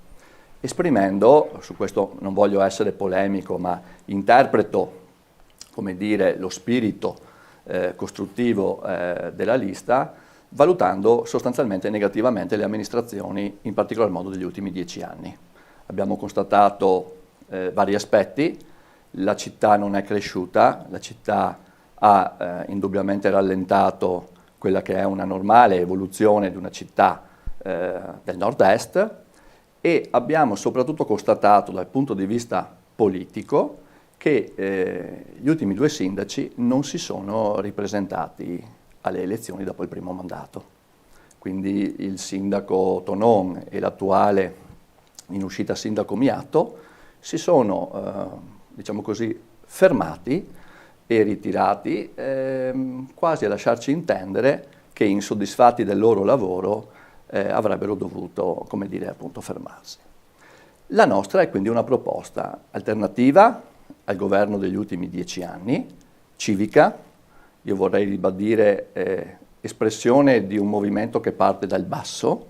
I nostri candidati fanno parte, dalla candidata sindaca, del mondo delle professioni, del mondo delle associazioni, del mondo dei quartieri. Il nostro capolista è stato presidente del quartiere di San Giacomo, ma abbiamo nella lista anche altri candidati che, rispetto a un dato di impegno sociale appunto nelle associazioni piuttosto che nel rispettivo lavoro, ci come dire, permettono di presentare appunto una lista varia, una lista costruita a rete con capacità e competenze. A proposito di squadra, la candidata sindaca l'abbiamo già conosciuta nella presentazione e lei insomma è la guida di questo gruppo. Chi fa parte però? Chi c'è dietro a Rete Civica per Vittorio Veneto? Ci sono veramente rappresentanti di tutte le categorie di cittadini. Io sono arrivata a lavori già avviati, in un certo senso, perché le riunioni erano già entrate nel vivo, veramente, e quindi mi sono trovata davanti una compagine veramente estremamente differenziata. Questo mi ha colpito subito perché, sinceramente, da cittadina, in qualche modo percepisco la lontananza spesso delle stanze della politica e delle persone che la politica la fanno e sono dentro sia in amministrazione che in opposizione magari, tra queste stanze e la società reale, nel senso che un po' anche per le dinamiche lavorative degli ultimi periodi, nel senso che sembra veramente che siamo sempre di corsa, un cittadino comune, come posso essere io, con una certa cultura, magari con una certa capacità di informarsi, però spesso non è a conoscenza di tutto ciò che accade nel suo territorio. Manca veramente una capacità di essere estremamente informativi e trasparenti con i cittadini, eppure siamo nell'era, voglio dire, dell'informatica, dei siti web, eppure questa cosa non passa. E quando sono arrivata, trovandomi di fronte delle persone molto informate, perché da vari punti di vista avevano già partecipato alla vita della città, per esempio nei consigli di quartiere, per esempio nelle associazioni, quindi senso lato erano tutti un po' impegnati politicamente, me compresa, perché io nella mia professione ho sempre portato avanti dei valori che andavano molto al di là di un mestiere, voglio dire, per procurarmi da vivere. Porto avanti da sempre, per esempio, la causa femminile, la parità di genere, per esempio, proprio perché mi ritrovo a lavorare con le donne. E quindi quando ho visto questa squadra di appassionati, super informati, provenienti da categorie anche professionali completamente diverse, ho pensato, caspita, questo è un bellissimo modo di partecipare alla vita della mia città. E quando in realtà mi hanno stupito proponendomi questa candidatura, io sinceramente mi sono più posta il problema se ero io all'altezza piuttosto che se consideravo interessante questa avventura, perché su quello non avevo dubbi, nel senso che di fronte ad una squadra del genere, che poi ha dimostrato, voglio dire, veramente di aver superato anche tutta una serie di scogli burocratici, perché ragazzi, parliamoci chiaro, presentare una lista da semplici cittadini non è così automatico, cioè non è che la burocrazia facilita la partecipazione civile alla politica, proprio per niente, anzi è vero, ci sono delle garanzie in questo senso, però dall'altra parte, voglio dire, non basta l'entusiasmo, ecco, ci vuole veramente una certa forza e una certa informazione. Lascio poi la parola a lui che spiegherà meglio quello che è il movimento in realtà delle reti civiche anche a livello insomma sovracomunale, perché abbiamo la fortuna di avere un coordinatore, quindi diciamo non è solo una squadra di volonterosi con delle capacità professionali, è una squadra organizzata che ha dietro tutto un mondo. Ecco, appunto, lei Casagrande è il coordinatore veneto, giusto, delle reti regionali, sì. delle reti civiche.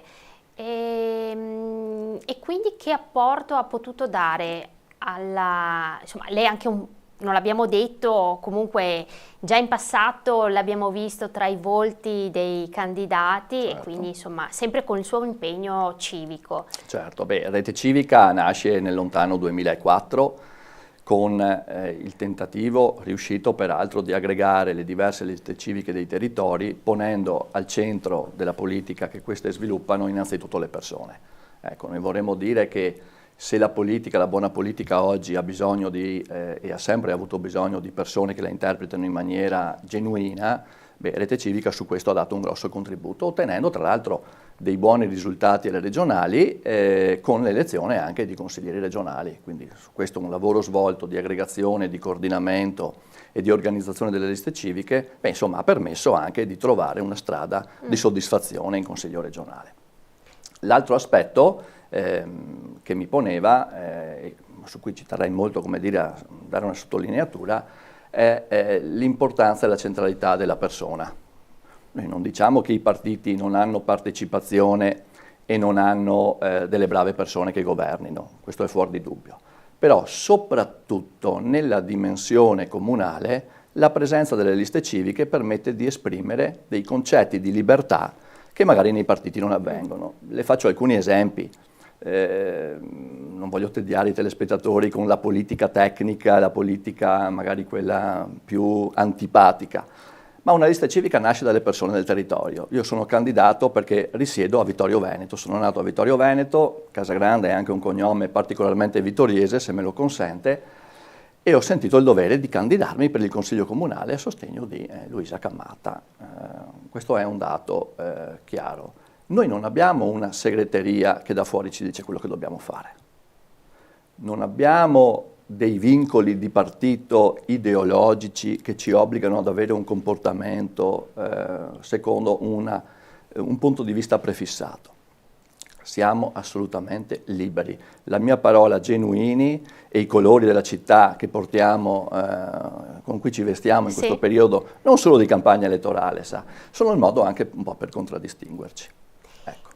Veniamo un attimo. Un aspetto, prego. I nostri candidati vivono tutti a Vittorio Veneto, per il 90% sono nati a Vittorio Veneto e quindi su questo abbiamo proprio anche un marchio made in Vittorio Veneto, se me lo consente.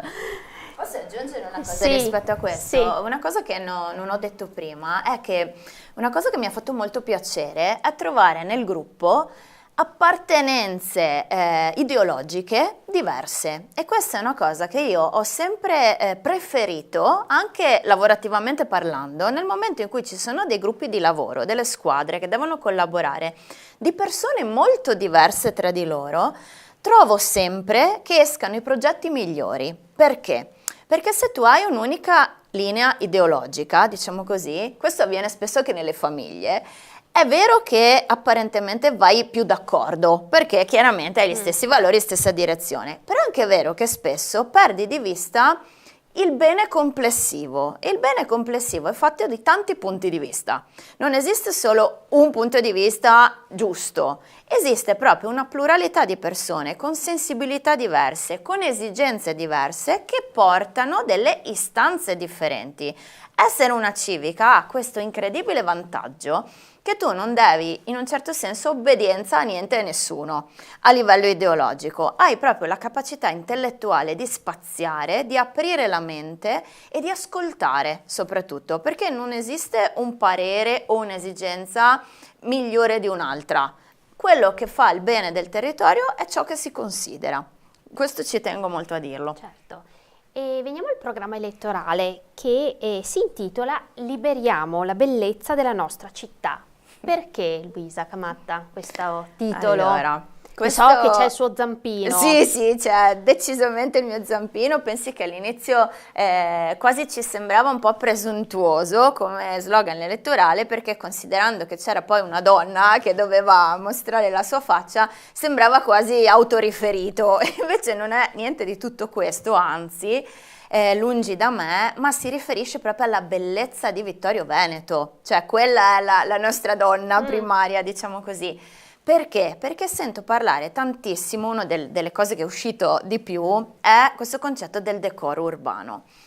Ma per me è ancora troppo poco il decoro urbano, cioè Vittorio Veneto non è una città decorosa, non è una città dignitosa, è una città strepitosa, cioè è veramente un luogo di pura bellezza. Se noi ancora siamo attrattivi nei confronti dell'esterno, giovani coppie, visitatori, è perché abbiamo una storia strepitosa, anche a livello di coraggio, voglio dire, siamo la città della vittoria, non abbiamo ancora valorizzato a sufficienza, secondo me, questo spirito vittoriese doc che ha portato anche dei risultati storici eccezionali. Siamo una città di bellezza, storia, arte, cultura, manifestazioni di eccellenza, associazionismo di eccellenza. Cioè, decoro non è sufficiente, qui ci sono veramente delle punte di diamante. Ecco perché ho pensato alla bellezza, perché quando uno arriva a Vittorio Veneto, anche da fuori, io mi ricordo quando ero bambina, perché si veniva a Vittorio Veneto? Non solo per l'arietta fresca di Serravalle quando era pieno luglio, ma per la bellezza proprio dal parco, quello di fronte a Piazza del Popolo, fino a Serravalle, a Ceneda, che spesso non viene considerata bella al pari di Serravalle, ma secondo me assolutamente non è vero. Cioè Ceneda, io sono innamorata di Ceneda, entrare nel parco di Villa Pappadopoli ti si allarga il cuore, cioè vedi questi alberi che sono dei monumenti della natura, è una cosa strepitosa.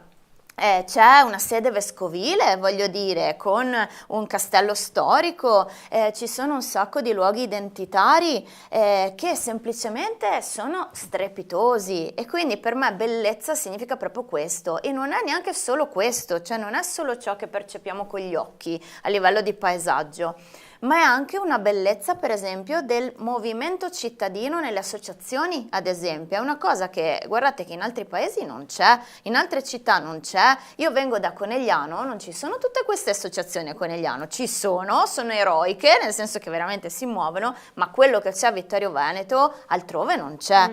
Quindi c'è un movimento proprio di cittadini che è bello. Le associazioni sportive, per esempio, ci sono delle realtà di eccellenza, guardiamo le piscine che hanno sfornato dei campioni, il campo di atletica, il rugby.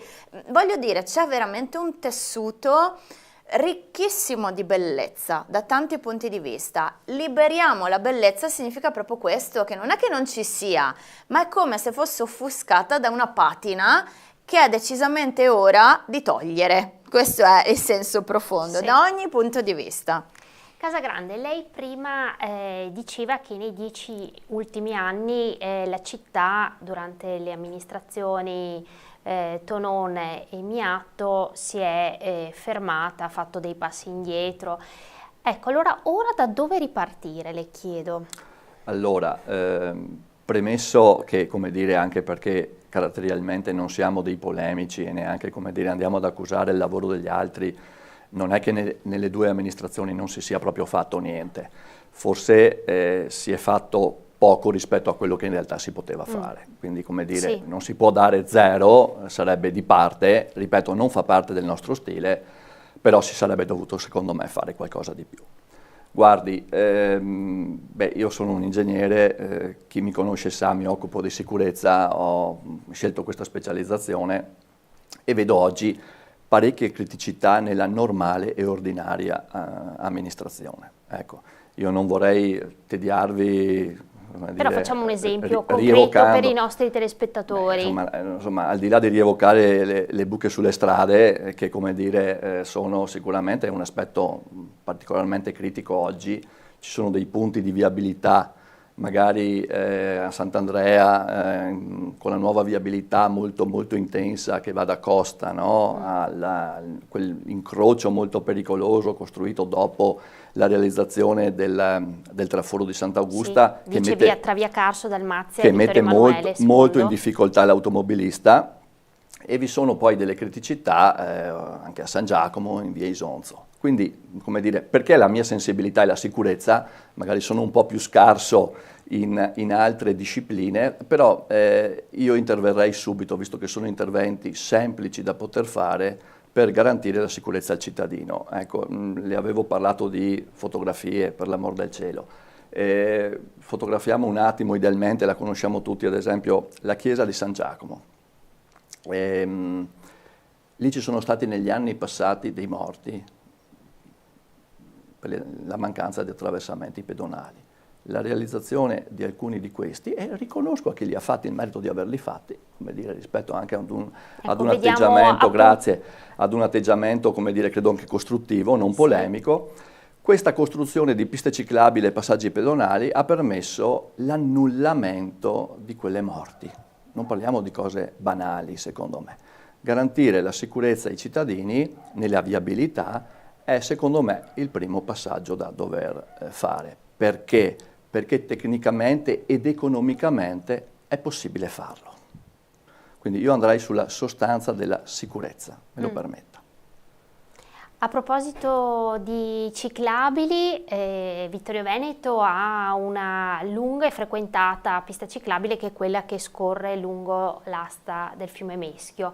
Ciclabile che, se non sbaglio, lei conosce bene, perché anche domenica scorsa vi siete dati appuntamento e l'avete percorsa con l'obiettivo, lo scopo di raccogliere i rifiuti che vengono abbandonati. Voi avete voluto mettere in atto questa azione civile. Perché? Sì. Allora, prima di tutto perché io quel luogo lo amo, l'ho amato dal primo istante in cui l'ho percorso con la mia famiglia, motivo per il quale abbiamo anche deciso di prendere casa lì.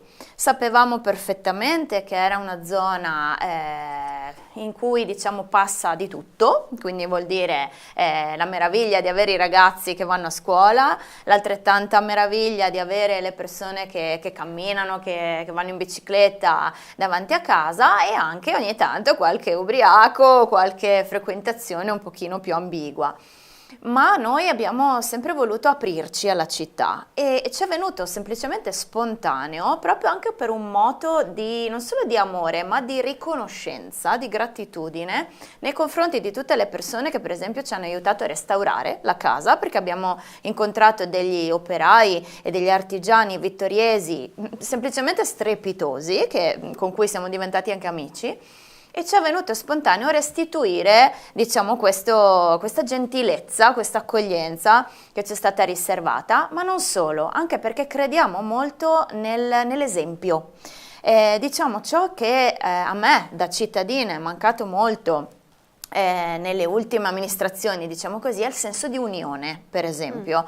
Cioè la capacità proprio di fare squadra anche con chi ha un'appartenenza magari partitica diversa dalla tua, porta avanti degli interessi differenti, ma essendo tutti cittadini ci si può unire molto umilmente anche, cioè vuol dire che io ritengo il ruolo del sindaco o quello comunque dell'assessore al pari di un cittadino comune, cioè ha delle responsabilità in più, deve avere delle capacità tecniche in più, ma deve mescolarsi, diciamo, con il cittadino, deve essere veramente alla pari. Quindi mi è sembrato bello dare l'idea proprio di una partecipazione, di un'unione tutti insieme. L'ultima volta, tra l'altro, che siamo usciti a pulire e contemporaneamente c'era un'altra squadra che ha pulito il San Gottardo, perché anche quello era un luogo, insomma, che aveva bisogno decisamente di manutenzione, e lo faremo ancora perché anche la prossima domenica siamo lì. Ma diciamo quello che ci preme è dare proprio l'idea della partecipazione civica e del fare le cose tutti insieme, cioè non perdere, come dire, la speranza, l'unità, ma mettersi a fare, perché poi si inizia da lì e succedono tante cose. Le faccio due esempi. Due sorprese che abbiamo avuto l'altro giorno è che passando davanti al Lidl, per esempio, ci siamo resi conto che la maggioranza dei rifiuti sono prodotti che vengono da quel supermercato. Allora siamo andati a contattare il direttore, persona gentilissima che ci ha ricevuto e ci ha raccontato tutta una storia di grandissimo disagio che loro stessi vivono, perché non solo subiscono quotidianamente dei furti che hanno già provveduto a denunciare, ma per cui diciamo non si è fatto molto, non hanno una videosorveglianza e pensi che ogni notte ci sono delle persone, delle famiglie che vanno a rovistare nei rifiuti che loro hanno dietro praticamente lo stabile, per raccattare le pagnotte di pane del giorno prima.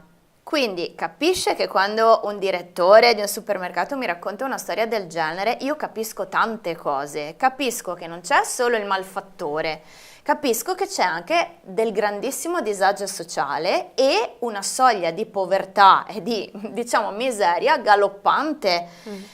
Cosa abbiamo capito da tutto questo? Che si può fare rete, che ci si può dare una mano, perché se accanto alla collaborazione con quello che può essere il direttore di un supermercato ci mettiamo una collaborazione differente anche con le forze dell'ordine e magari anche un dialogo con le persone che frequentano la zona, capisce che piano piano le cose cambiano. Non solo, ci è capitato di incontrare un ragazzo, un extracomunitario, che in questo momento alloggia al CEIS, e lui ci ha raccontato la sua storia personale in inglese, peraltro, perché parlava solo inglese. Per fortuna nella nostra lista ci sono alcuni candidati che parlano benissimo l'inglese, quindi ci siamo messi a dialogare con questa persona che ci ha raccontato di quanta voglia ha di lavorare e del fatto che oltre ad avere una storia umana alle spalle allucinante, posso solo lasciarvi immaginare, insomma, ma ci ha promesso che la prossima volta che andiamo a raccogliere i rifiuti non solo verrà con noi, ma porterà con sé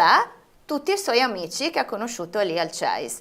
Cioè, è questo che intendo dire quando dico cominciamo a mescolarci con la gente. Cioè, per me quella giornata non è stata solo ripulire il luogo dove io passo quotidianamente, dove giocano i bambini, dove gli anziani fanno 2 passi all'aria aperta, dove ci sono le famiglie che vanno. È stato anche conoscere la città, per non parlarle di tutte le signore che ci hanno fermato dicendoci: guardi, io quest'anno non volevo neanche votare, adesso che vi vedo passare questa bella squadra di gente che pulisce, sa che sto cambiando idea. Ma addirittura una signora ci ha chiesto se poteva prendere solo la scheda per le comunali alle elezioni e non quella alle europee, per dirle, cioè stiamo intercettando anche quelle persone deluse.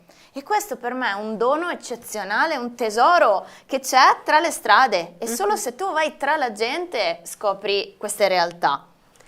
Ecco, Casagrande, alla luce anche di questi input che sono arrivati in corsa, parliamo ad esempio del problema lavoro, inserimento delle persone e anche di questo disagio sociale, di una soglia di povertà che c'è. Rete Civica per Vittorio Veneto cosa potrebbe fare se sarà al comando della città? Allora, nel programma sta scritto a chiare lettere che vanno rinnovate e rinforzate tutti gli aiuti alle associazioni che fanno come dire, sociale in generale. Quindi da questo punto di vista da un lato l'integrazione, ma dall'altro una, come dire, soglia di abbassamento del potere di spesa delle famiglie dovuto ad un'inflazione che non è politica di Vittorio Veneto, che è un dato nazionale. Ecco, su questo il Comune dovrà assolutamente porre, come dire, dei paletti fissi e mandare avanti dei progetti.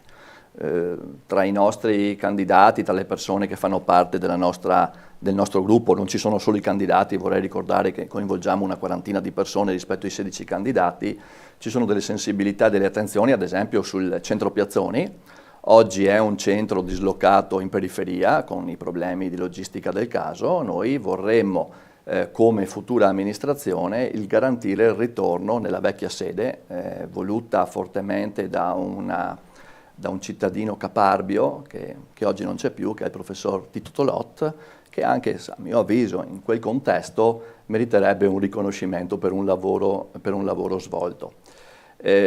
Apro una parentesi, tra l'altro qualche sindaco precedente ha perso soldi per potenziare quel centro, ricordo i contratti di quartiere, parliamo, insomma, lei ricordava la mia candidatura a sindaco del 2009, mi ricordo ancora tutte le vicende e le opportunità perse fin da quegli anni, e quindi ad esempio il Piazzoni, che fa un servizio fondamentale con i pasti caldi consegnati a famiglie anche disagiate, particolarmente disagiate, deve tornare ad essere per logistica con tutti i parametri funzionali migliori. Ecco.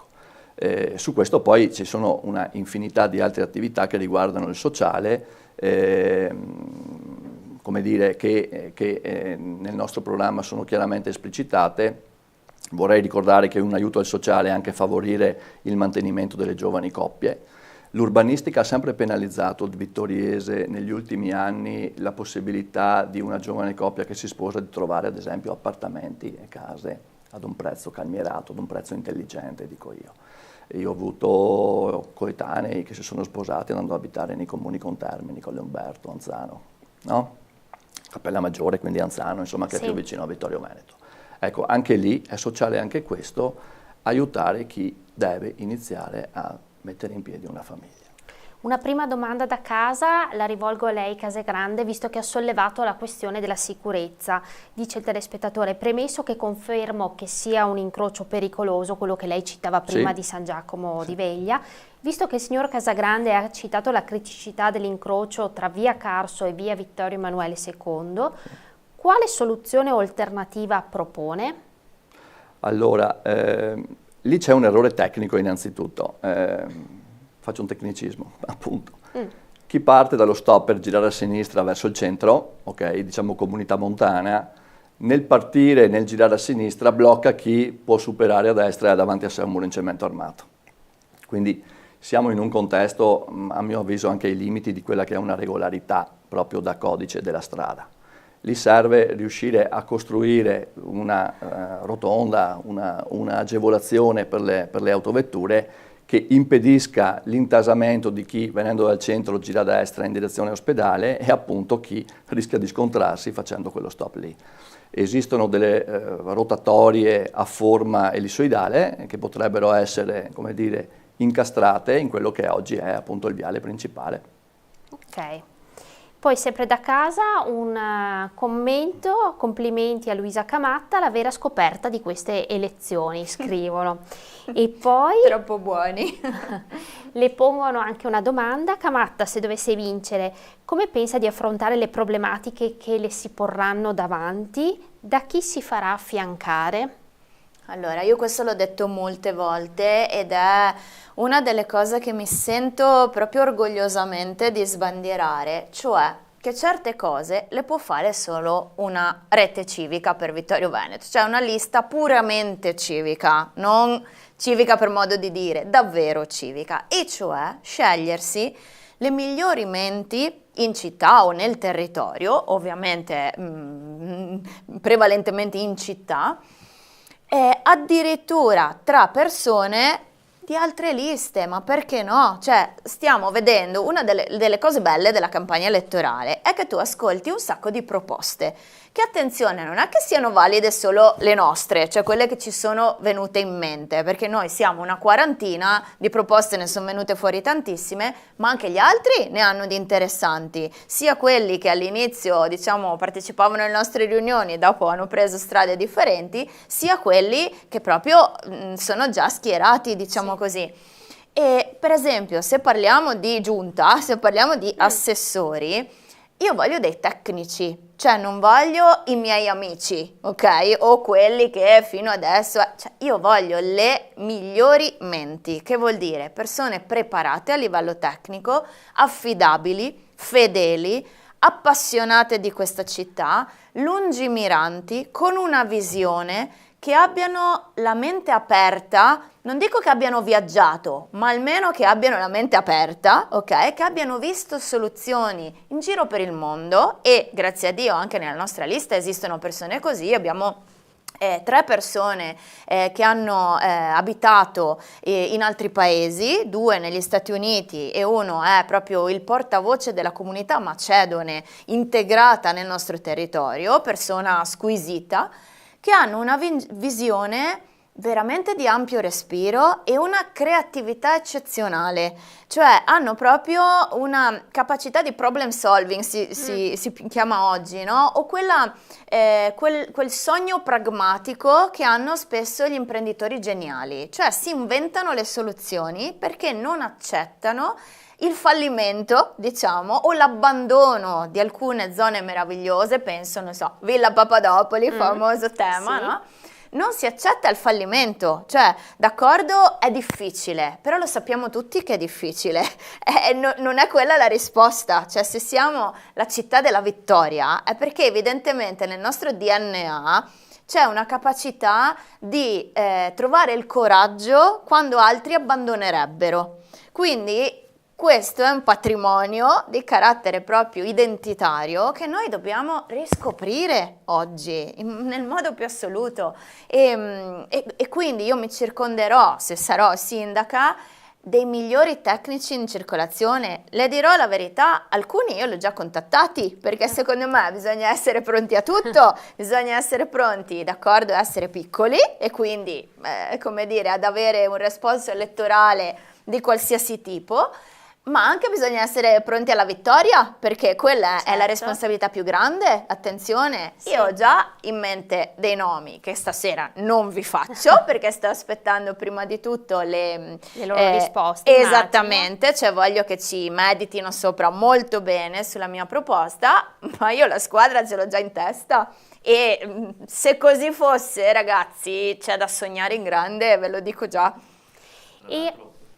No, prego. Una domanda. Tanto anche per riallacciarsi alla mia introduzione e collegandosi appunto ai criteri curriculari di cui per una giunta futura appunto Luisa faceva riferimento, basilare per noi è anche un po' il rinnovamento della classe dirigente, no? Mi esplicito, i vittoriesi sono un po' un punto cruciale, diciamocelo, possono riconsegnare la città a chi l'ha amministrata fino ad ora, quindi come dire chiamo le persone per nome e cognome, giochiamo le ali. Balianato non, possiamo riconfermare Posocco Miatto, possiamo, come dire, ritornare alla Lega originaria. Noi onestamente abbiamo, come dire, la serenità di essere nuovi e di, forse meglio di tutti, rappresentare quel rinnovamento della classe dirigente che credo sia un'esigenza, forse anche una necessità per i vittoriesi. È la prima volta da quando votiamo a Vittorio Veneto che i cittadini hanno questa opportunità di scelta. Noi ci appelliamo anche a un loro senso di responsabilità, sentiamo il calore dei cittadini quando andiamo a fare le nostre iniziative sul territorio, che sono anche un po' sui generis, anche questa è la prima volta che i vittoriesi vedono un sindaco e una lista che va a fare servizio di pulizia, nel vero senso della parola, delle parti anche belle della nostra città, e come dire, se devo usare tutto sommato uno spot, i vittoriesi oggi potrebbero rinunciare ad un tuffo verso il passato per fare un passo avanti verso un futuro diverso e credo migliore. Altra domanda da casa: se non doveste arrivare al ballottaggio, chiede il telespettatore Casagrande, cosa farete? Guardi, molto semplicemente, tutti gli scenari possono verificarsi, no? Si dice piano A, piano B, piano C. Se noi non andassimo al ballottaggio, la prima cosa che faremo è convocare in un'assemblea i nostri elettori e confrontarci con loro sulle decisioni da assumere. Posso dirle una mia considerazione, anche qui faccio il politico, ma come dire politico-civico. Noi, se andiamo al ballottaggio, potremmo essere la forza più favorita. Quindi se i vittoriesi ci credono, se i vittoriesi su questo, uso un'espressione forte, buttassero il cuore al di là dell'ostacolo e noi glielo chiediamo, noi saremo la forza che al ballottaggio automaticamente diventerebbe quella con la maggior probabilità di vittoria. Guardi, fino adesso io do anche una valutazione alla campagna elettorale che abbiamo visto, nel ringraziarvi anche per dare a ciascuno di noi l'opportunità di esprimersi. Non è fino ad ora una bella campagna elettorale, sicuramente non per colpa nostra. Da un lato abbiamo una divisione di quell'area di centrodestra, onestamente, che non capisco da spettatore, non da protagonista, ma da spettatore, perché non capisco come delle persone anche amiche tra di loro oggi stiano litigando in campagna elettorale non sui problemi della città, ma per quelle che sono le vicende personali di una persona. E dall'altro canto, lo dico con molta franchezza, ci troviamo di fronte ad una coalizione che ha 10 anni fa già amministrato Vittorio Veneto e che a mio avviso è troppo, lo dico con molta franchezza, estremista a sinistra. Allora, ributto, come dire, ideologicamente, no? la responsabilità ai vittoriesi e agli elettori che ci votano, provate a cambiare Vittorio Veneto, facciamolo assieme, fatelo con dei cittadini, non fatelo con dei politici di professione. Abbiamo quindi già sentito una sorta di appello al voto, la nostra trasmissione, la puntata si chiude sempre con l'appello al voto, mancano 2 minuti, quindi la faccio, se d'accordo Casagrande, alla candidata sindaca, perché votare per Rete Civica per Vittorio Veneto? Noi siamo il rinnovamento, davvero. Abbiamo dimostrato di avere anche delle metodologie anche innovative. Stiamo rischiando, se ci pensate, perché siamo totalmente indipendenti, completamente autofinanziati. Su tante cose veramente abbiamo imparato strada facendo, perché ragazzi c'è una burocrazia anche solo nella presentazione delle liste che insomma per fortuna abbiamo le spalle larghe, però ok, quindi voglio dire, siamo veramente innovativi da ogni punto di vista, intercettiamo tutti coloro che sono delusi, compreso il maggior partito, io lo chiamo oggi, che sono gli astensionisti per forza di cose, e questo è un dato significativo, attenzione, perché se abbiamo un diritto e non lo esercitiamo, pensando che questo non esercizio faccia parte delle nostre libertà, stiamo in realtà perdendo un'occasione incredibile di valorizzare intanto, voglio dire, l'opera di chi ci ha preceduto, ma anche di esprimerci, perché questo è lo strumento per cui un cittadino normale, voglio dire comune, si può esprimere. Noi intercettiamo anche tutta quella parte lì, cioè chi non si sente in questo momento rappresentato da quelle che sono le forze politiche in campo. Quindi se vogliamo cambiare, ad un certo punto bisogna anche fare un gesto di coraggio, cioè se vuoi ottenere una cosa che non hai ancora ottenuto, devi fare qualcosa che non hai ancora fatto. Ecco, noi siamo uno degli strumenti, umilmente, e ci mettiamo tutta veramente la nostra capacità, il nostro coraggio, il nostro cuore, il nostro impegno, il nostro tempo per essere proprio canali di cambiamento, agenti di cambiamento. Grazie a Luisa Camatta e a Carlo Casagrande qui stasera per Rete Civica per Vittorio Veneto. Grazie a voi. Grazie a voi, buon lavoro e grazie. Vi ricordo in chiusura il prossimo appuntamento con la città che vorrei, lunedì 27 maggio, ore 21, avremo qui ospite i rappresentanti di Indipendenza Veneta, Alberto Ceccato e Giuseppe Dei Tos, e a seguire alle 21:30 Forza Italia con Paolo Sant'Antonio e il candidato sindaco Gianluca Posocco. Ringrazio come sempre Federico Campodall'Orto alla regia e anche per oggi è tutto, ci vediamo lunedì, grazie e buonanotte.